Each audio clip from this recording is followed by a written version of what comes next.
I recently had some trouble with the behavior of my students in one of my classes.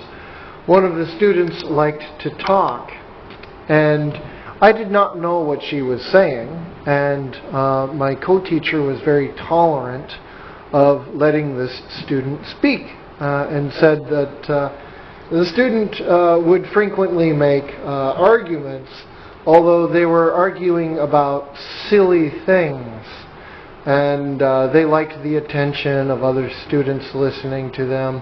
They liked the attention that comes from debate, but it was eating up class time, and it was their own disruptiveness was causing issues for my teaching and for the other students. And as the foreign teacher, that means the native English teacher, teaching abroad in China,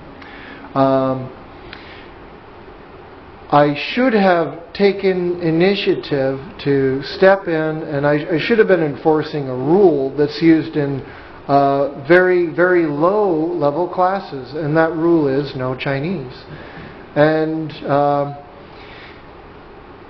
I'm starting to understand very clearly now that it's vitally important to have your students not speak in their native language, unless it's actually something important.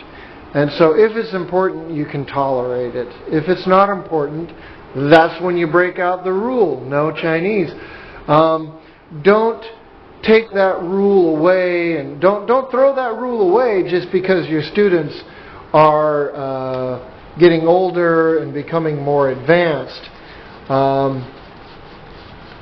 Because the moment you do, you're going to start to lose control of your class, because your students are going to be engaging in conversation instead of engaging in learning. And there's a big difference. So, no Chinese. It's a very important rule, and I saw how effective it was when I had a different co-teacher today who enforced this rule on my older students.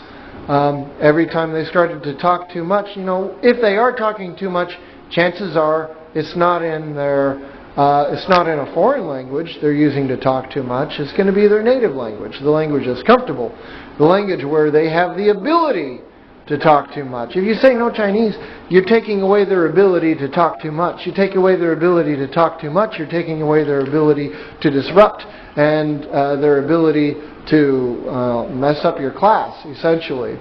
So, bottom line, if you're having issues with your older students, make sure that you are enforcing that rule, no Chinese.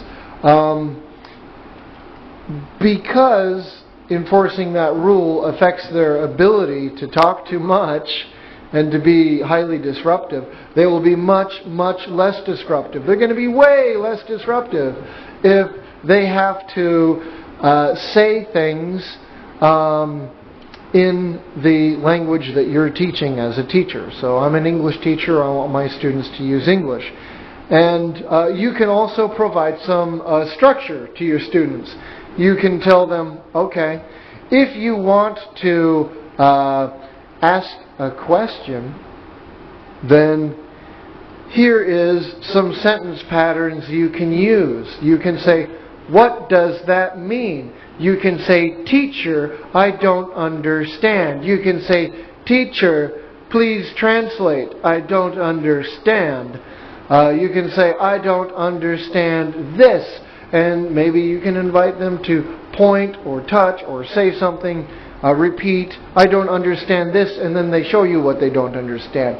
And so, about 4 or 5 simple sentence patterns which will allow them to say they don't understand and get clarification.